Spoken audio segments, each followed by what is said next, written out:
Welcome to episode 7 of Behind the Bills. I'm Iván Carrillo. Coming up, the ballots are in and nearly all of them are counted. We'll tell you about some of the big wins and big losses, including the passage of Proposition 2. Plus, the future of the Department of Education is in doubt. Find out why eliminating the department is way harder than you might think. And finally, a real treat for me as I sit down with Secretary of State, Dr. Shirley Weber. We chat about the importance of voting and the role of education in our democracy. So let's jump right in. We're a couple weeks past Election Day, and while votes here in California are still being counted, the dust is finally starting to settle. One thing here at ACSA that we've been celebrating for the last couple weeks is the passage of Proposition 2. As of last count, Proposition 2 is up by more than 2.5 million votes. You may recall the last polls before Election Day showed this as being razor thin, and there was real question as to whether or not this is going to pass. But we're happy to say that the polls were wrong, and I just want to acknowledge your role in this. School communities, having conversations, passing local resolutions, utilizing the toolkits that ACSA made available. We know nothing was more significant to getting voters to understand the needs for these dollars than them hearing from their local school communities. So this is a victory lap that all of us should take together. Not only are we celebrating the passage of Proposition 2, but we're also excited about the $43 billion that will be infused into public schools through local school bonds. There was a historic number of local school bonds on this November ballot, nearly 270, and more than 70% of those passed. So this represents a huge infusion of dollars into our public schools. One place where we're waiting for the dust to completely settle is within the state legislature. What we do know is that of the 20 candidates that ACSA endorsed, 16 have declared victory. We also know that 2 of our endorsed candidates lost, and that leaves us with 2 races where votes are still being counted and they have yet to be called. We'll let you know as soon as we know the results. One race that's getting a lot of buzz within the education community is Senator Josh Newman's. Senator Newman is a longtime ally of ACSA. He's the chair of the Senate Education Committee, and so we've worked very closely with him. He got redistricted into a largely new area, which created a real uphill battle for him in this re-election bid. He's currently behind in the race. We did endorse him. Again, he's been a longtime ally and on some really important work. We're really hoping that he pulls it out. For the first time in our state's history, we will have gender parity, as there will be no fewer than 60 women in the state legislature. This has been a major priority for ACSA, as just a decade ago, there were only 34 women in the state legislature. ACSA has been intentional about endorsing women candidates, about utilizing our political action committee to provide contributions to women who are running for the state legislature, and furthermore has given to organizations, including Emerge California, who build up women leaders and develop them to be able to run for local and statewide office. This has been a long time coming, and clearly there's still work to be done to make the California legislative makeup reflective of the diverse demographics of our state. But needless to say, this is worth our celebration. One more thing I want to hit before my conversation with Dr. Shirley Weber is what's taking place on the federal front. I've been receiving a number of questions related to the future of the Department of Education, and it's understandable given all the rhetoric during the campaign. We've been in touch with our national affiliates along with our advocates that are based out of Washington, D.C., and they've walked us through this in detail, that this is not a real threat. And it's not a real threat because it would require 60 votes within the Senate in order to do this. The other question I get is related to federal funding. First, whether or not federal funding pots, including Title I, if they'll be significantly reduced or dissolved. And what I would say to that is this, is that both blue and red states count on those federal funding streams. And in recent years, when there have been proposals to make reductions to these funding pots, that there have been both Democrats and Republicans that have stood together in opposition to them. The second part of that question is whether or not the federal government will withhold money from California and California school districts for promoting diversity, equity, and inclusion. And the simple response is that is unlawful. And we have folks up and down our state, including our state attorney general and our governor, who are ready to fight on this. Governor Newsom has just called a special session of the legislature to talk about how do we protect California and our interests and our values, and to ensure that we're prepared to fight back if things like what I'm describing were to play out. Pleasure to be joined by longtime friend of ACSA, longtime champion of public education, our Secretary of State, Dr. Shirley Weber. Thank you so much for joining me. It's my pleasure to be with you today. You just spoke here at our leadership summit, and part of what you shared was how serious you take the role of Secretary of State, how serious you take democracy and voting, and that being rooted in your family's history. Do you mind sharing a little bit about that? My father was a sharecropper in Arkansas, and my grandfather was a sharecropper as well. So they're dirt farmers is what they used to call them. And at that time in the 40s and 50s, they never got a chance to vote. They never had an opportunity, even though they had the right to vote. There were obstacles in their way. And if you even attempted to register, it could mean your life for you and your family. So my family never voted in Arkansas when I was where I was born. And it wasn't until my father came to California, and he came here running from the Klan that was determined to lynch him because he stood up for himself at the weigh station during one of the times when you have to go in and weigh your things and get your money, and they were cheating him. And so he fought back. And as a result, they were going to kill my father at the end of the season.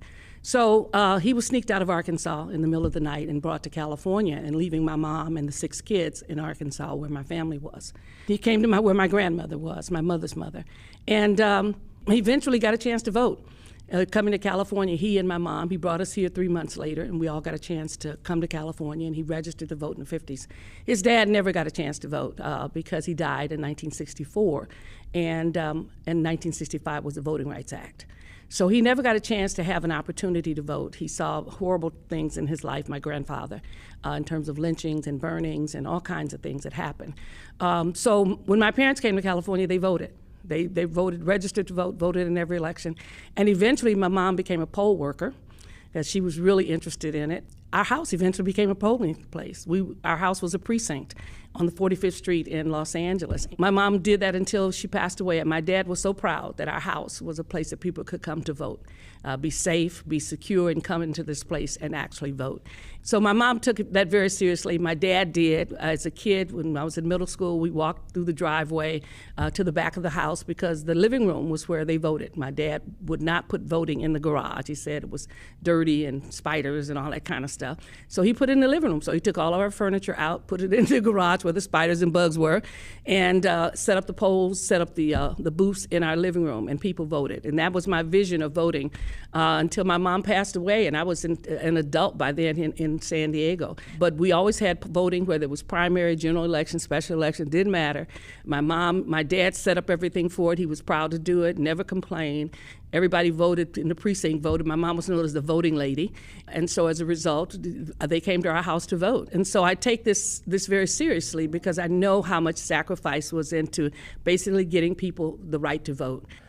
California has enacted a lot of reforms to try to increase voter registration, voter turnout. Just to name a few, there's same-day voter registration, automatic voter registration, expanding vote by mail, prepaid postage, ballot boxes. Can you talk about what progress that or what impact that has had? Those reforms? Yeah, we've had lots of reform, and we've taken it kind of gradually, but nonetheless with a consciousness and a sensitivity, so it's not crazy stuff. The good thing is that we have gone from maybe 50% or less of folks registered to vote to now 84% of all eligible Californians are registered to vote. This election will probably see 71% of those who are registered actually voting. We've increased the population, which really is more than normal because we've increased the voting population by over 1 million individuals. We have over 1 million 16 and 18-year-olds pre-registered to vote for elections. So we've seen the tremendous growth that's been there. We've increased the number of days to vote from 1 day when people were rushing and trying to get in to 11 days. Most of our ballots now come in by mail, and people complain it takes a little longer for us to count them, but it's worth it if people vote. And we're not in a rush to get it done. We've got till January to basically swear folks in. So we have the opportunity to do that, but it is paid off in terms of more people registering to vote, people coming to the registering the day of the election. They discovered, and somebody talks to them, said, you really need to vote. And they'll say, well, I missed this opportunity. You can never miss the opportunity in California because you can register the same day as elections. And so we are pleased by the fact that we see an increase in those registered to vote that has dramatically impacted the turnout. We still have some places that we must go, some enclaves that we've not been into that we go to try to get people to register to vote. And we still have to deal with the issue of people trying to intimidate and block people from voting, which is what the Voting Rights Act was about in 1965. So we still have to do some of that work to help people understand what we must do to open up every opportunity. We've also opened up the opportunity to everyone who has ever been convicted of a felony. We had that right before, but if you were on probation or you could not in the past, and so now you can. So anyone who's not physically sitting in a prison for a felony, a state or federal prison in California, is eligible to vote if they're a citizen. So we're excited about that. So we're doing some work now to open up our probation places as places where people will be registered to vote. They'll get the information as soon as they're released from incarceration. Those kinds of things are really exciting that we're doing, and we're pleased by the turnout in terms of folks willing to take that challenge and register to vote. Can you talk a little bit, obviously there's progress that needs to be celebrated in terms of the voter registration numbers that you just cited and where they were and where they are now. Historically speaking, and I haven't seen the numbers for this election, I know we have still yet to assess, but there have been gaps in terms of there are communities that are underrepresented. You mentioned the enclaves, younger adults oftentimes, renters, communities of color. Can you speak a little bit about gaps that persist and work that needs to be done to close we still those gaps? have lots of spaces in between in terms of this space, sometimes on economics, oftentimes based on communities of color. We're still working with our ministers to make sure that they get turnout that's there. We're trying to work with young people to help them understand that voting should be a part of their family culture. And so that's why we go into many of the inner city schools where the parents aren't registered, but the kids can pre-register and encourage them to then go and register their parents. So we do that work that's there. We've been out in some places that are far, far out, from the main street. And many of them are intimidated by voting because maybe where they work or who they work for or all those kinds of things. And so they don't see the connection that's there. So we've been meeting with folks way out in Calexico and other places like that to help them understand what it means to vote. That was one of our lowest voting places. We actually went there and registered people. We hope that they will take advantage of it. Some places in LA actually register the homeless, so the homeless can register.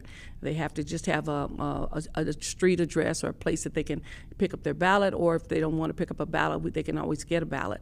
But we have, so we've kind of reached out in all those areas. That's how we've gotten to 84%. Now the question is, how do we pick up that last 16%? That's the hard part to do, because often the time those are the people who just don't want to vote, and we run people who just don't want to register, don't want to participate, and we do our best to try to help them understand what happens when you don't register to vote and what you send to public officials when you say you have no desire to participate in your own future.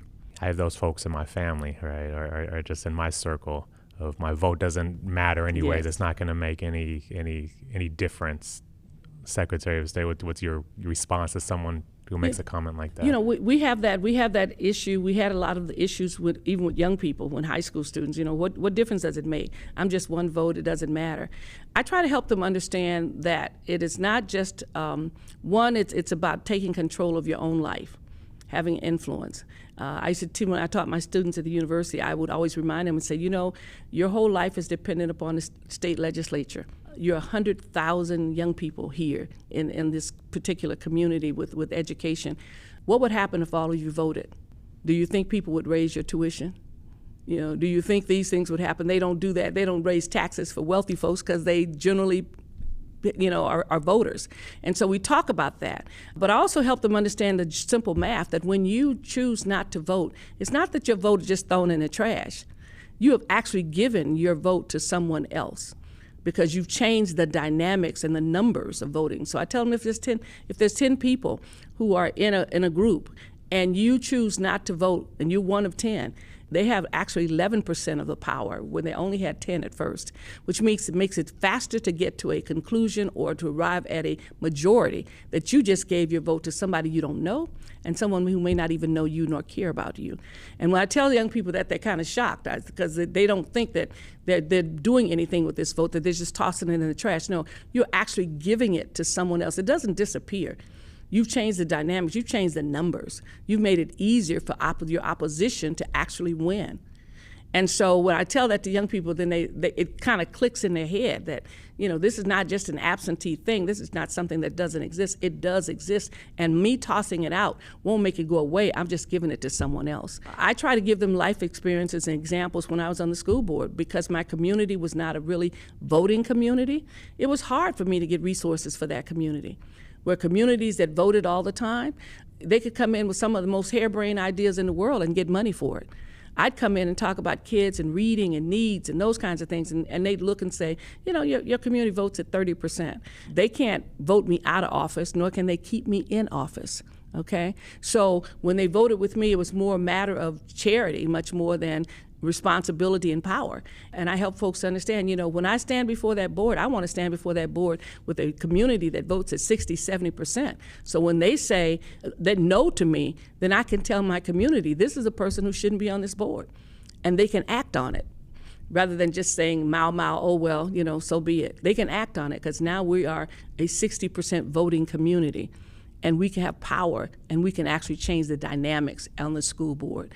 And so I try to help people understand through real examples of why people in other communities vote, that people, when they say, we're coming back for you later on, people know they're serious about the fact that they're going to use their power of the vote to do that. And this is really your only voice you have that can be effective. You can talk, you can scream, you can holler, but the most effective voice you have is the voting right. So in response to the federal election outcomes, Governor Newsom has called a special session of the legislature about preserving and protecting California's values. To what extent are you engaged, you and your office engaged in these conversations? Are there policies that you're preparing for? Can you speak Well, he hasn't rolled them out yet, so we don't really know what they could be. I remember the first time when Trump came into office, I was in the legislature. And so we did have a meeting, and we actually hired a law firm that was Eric Holder's law firm that actually protected and fought back some of the issues that for us. And California has a lot at risk. I mean, California, is providing choice for women. Much more than many states, and so and paying for it and dealing with Medicare and Medi-Cal. Those are things that could easily be taken away. People talk about, well, if you don't do this for us, we won't give you Medi-Cal anymore. We won't give you, those kind of things, Medicare anymore. Those are threats that are made to California, and as a result of that, we have a lot to defend. People are concerned that we don't have that you have to have a voter ID when you go to vote. And California's demonstrated that we don't have to do that. We do the ID at the front end. You don't have to bring it with you at the voting place. Well, those are things that people would try to, through federal law and others, try to basically impose upon California. So we have a lot to defend.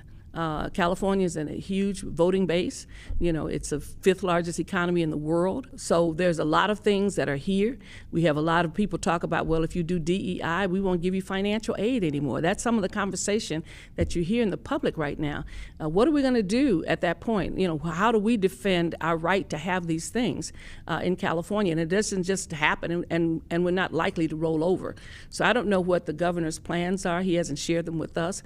But clearly we know we have things things that we have to protect in the Secretary of State's office in terms of people's right to vote and our voting rights. That we have a Bill of Rights for folks to vote that gives us the right to have a place and have our ballot for us and have us vote. Even when they can't find our name on the registry, we can do provisional ballots.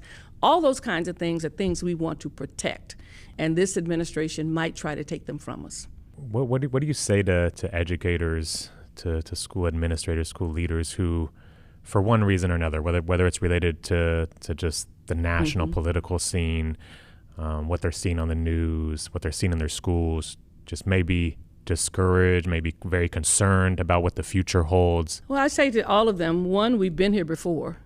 This is not something new. I mean, anytime there's been a change in administration, there's always been a concern, sometimes more concern now than before. But we're all old enough to know that we've been here before. That's number one. The mission that we have does not change.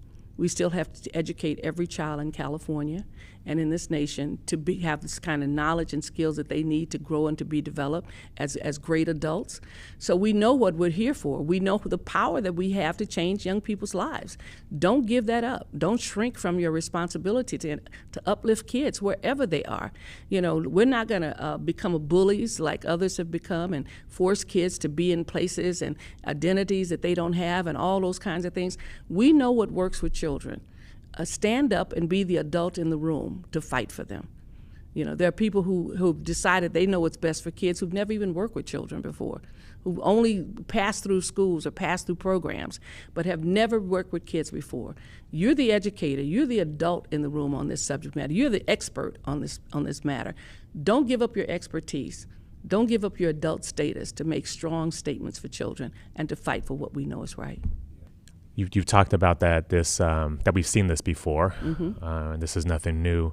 But in terms of the specific threats to close the Department of Education, the reactions to states or communities that are implementing diversity, equity, and inclusion, and pushing equity work and withholding funding, does it feel any different this go round? This time around, it's much more vicious.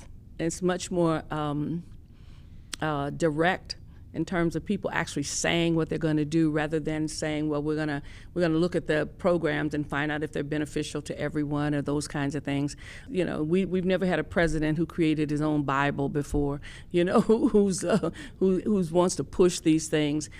And we have to fight back. I mean, it's real simple. Most of the time, if you notice when they make these grandiose statements of what they're going to do, when you fight back, they back off because the data doesn't allow them to do that.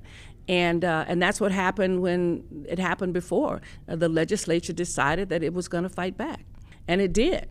It did. It fought back, and it fought a whole lot of things. I think we did something like 130 some odd lawsuits against the state, against the federal government to stop them from intervening and doing things that they knew were not beneficial to kids. And we have, you have the right on your side, which is to basically educate children. And those who are saying they're going to eliminate the department and then do what is always the question, because they haven't really thought it out. The reality is there's some things that need to be changed everywhere. There's some waste and some people who are not doing their job everywhere. But the question is this the solution that we have in terms of how do we have national standards, national opportunity, national resources to come into education, national resources to come into voting? And we have to fight to make sure that we know what we're doing and that we are going to hold fast to what we believe in. And then I tell most of the time, if something goes away, rather than fight for it to return, you fight for what it had to give back to you. In other words, if you were to eliminate the Department of Education, you still have the Department of Education at the state level. We still have resources at the state level. And I think most folks will fight against it anyway, simply because it is it's too dramatic, and people don't know what would you do to have a federal recognition of education across the nation. Those who are poorest would be the most affected by it because they would need the kind of support of the federal government to keep educational programs at a level of equity and fairness across the board. Before we wrap up, are there any final words you want to leave our listeners, the school leaders up and down the state? Well, I would like to say to our school leaders, lead. You know what to do. That's why you're a leader. That's why you're in these positions. You care about kids. You care about their future. You know what happens when we don't do what we know is right. As I said, there's probably no more powerful person in a kid's life 6 hours a day than an educator, an administrator, the people who are responsible for them. Make sure that you have an impact upon those kids and their families. And if you do, their families will never let anything happen to you that's bad. When you're a good principal, when I've seen schools that were great principals and administrators and wonderful teachers, and somebody comes in to try to harm those folks, to take things away from them, those parents are saying, no, you're not, because we know you. You've been there, you helped my family, you've helped my kids, you've done these things. So I say to everybody up and down the state, you still have responsibility. Regardless of what's happening in Washington, regardless of what's happening in Sacramento, you still have a responsibility to that particular site and that school. The kids will remember you, their families will remember you long before they remember whoever's the Secretary of Education, if there is one. Long before they know any of those folks, they will remember their teacher and their principal and the power of that school in their lives. Thank you so much for joining us here today. Just thank you for fighting the fight and for your leadership and on behalf of public schools. That's a lifelong commitment of yours. Appreciate all that you do. Thank you. It's great to be here. That's it for Behind the Bills. Our sincerest thanks to Dr. Weber for the insightful conversation. As always, be sure to like, review, and subscribe. And now we're excited to announce a $200 Amazon gift card for subscribers. All you need to do is send a screenshot of your rating and review to behindthebills@acsa.org. We'll announce a winner when we hit 500 subscribers. And it's important to note that you must be an ACSA member to participate. This podcast was produced by Michael Kelly. For everyone here at ACSA, I am Iván Carrillo. We'll see you next time.